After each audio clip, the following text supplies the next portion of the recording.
എല്ലാവർക്കും എൻ്റെ മറ്റൊരു വീട്ടിലേക്ക് സ്വാഗതം. അപ്പോൾ ഇന്ന് ഞാൻ അമ്പലപ്പുഴ അമ്പലത്തിലാട്ടോ നിൽക്കുന്നത്. നാളെ മുതൽ, അതായത് മകരം 1 മുതൽ മകരം 12 വരെ ഞങ്ങളുടെ അമ്പലപ്പുഴ അമ്പലത്തിൽ 12 കലാമഹോത്സവം തുടങ്ങുകയാണ്.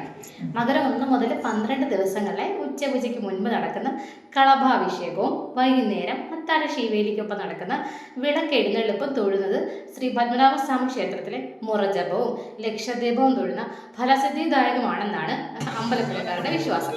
ശുദ്ധമായ ചന്ദന അരച്ചെടുത്ത് പന്നീര്, കുങ്കുമപ്പൂവ്, ഗോരോചനം, പച്ചക്കർപ്പൂരം തുടങ്ങിയ ചേർത്ത് കളവക്കൂട്ടുണ്ടാക്കി സ്വർണ്ണ കുംഭത്തിൽ നിറച്ച് താന്ത്രിക പൂജകൾ ചെയ്ത് അഭിഷേകം ചെയ്യുമ്പോൾ ഭഗവത് വിഗ്രഹത്തിന് ചൈതന്യം വർദ്ധിക്കുകയും അനുഗ്രഹ ശക്തി കൂടുകയും ചെയ്യുന്നു എന്നാണ് ഞങ്ങളുടെ വിശ്വാസം. കളഭത്തിൽ പൊതിഞ്ഞു നിൽക്കുന്ന ഭഗവത് വിഗ്രഹം തൊഴുന്നതിനും അനുഗ്രഹം നേടുന്നതിനും ദൂരദേശങ്ങളിൽ നിന്ന് പോലും ധാരാളം ഭക്തർ എത്തിച്ചേരുന്നുണ്ട്. അപ്പോൾ അതിന് മുന്നോടിയായിട്ട് അമ്പലപ്പുഴ അമ്പലത്തിലെ ഒരുക്കങ്ങളൊക്കെ കാണാമെന്നും കരുതിയിട്ട് ഞങ്ങൾ ഉച്ചയ്ക്കൊന്ന് ചുമ്മാ ഇറങ്ങി കേട്ടോ. അന്നേരം ശങ്കരനാരായണ മഹോത്സവം ഇതിനോടനുബന്ധിച്ച് തന്നെ നടക്കാറുണ്ട്. അപ്പോൾ അതിനുവേണ്ടി സ്റ്റേജൊക്കെ റെഡി ആയിട്ടുണ്ട്. ഉച്ചശീവേലി സമയത്തായിട്ടോ ഞങ്ങൾ ചെന്നത്. അധികം തിരക്കില്ല. നാളെ പക്ഷെ നല്ല തിരക്കായിരിക്കും. ദൂരദേശത്തു നിന്നൊക്കെ ഇഷ്ടം പോലെ പേര് വരുന്നത് കൊണ്ട് അവർക്ക് ഇരിക്കാനുള്ള സൗകര്യങ്ങളെല്ലാം ഞങ്ങളുടെ അമ്പലപ്പുഴ അമ്പലത്തിൽ ഒരുക്കിയിട്ടുണ്ട്. കുറേ കലാപരിപാടികളുണ്ട് കേട്ടോ.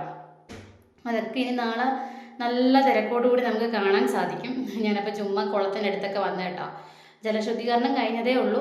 കുളത്തിലേക്ക് പ്രവേശനം ഇപ്പം കുഴപ്പമില്ല, മുമ്പ് നല്ല നിയന്ത്രണമായിരുന്നു കേട്ടോ. പാൽപ്പായസം വാങ്ങിക്കാനുള്ള തിരക്കാട്ടോ ഈ സമയത്തും. ഇപ്പോൾ സമയം 1 മണി ആയിട്ടുണ്ട്. അപ്പോൾ കുറച്ച് സമയം ഞാൻ അവിടെ എല്ലാം നിന്നിട്ട് അതൊക്കെ ആ സ്റ്റേജിന് അങ്ങോട്ട് പോയി കേട്ടോ. ഇരിക്കാനുള്ള ഒത്തിരി ഇരിപ്പിടമൊക്കെ ഒരുക്കിയിട്ടുണ്ട്. കുറച്ച് സമയം ഞാനും കളത്തട്ടയിലൊക്കെ ഇരുന്നു.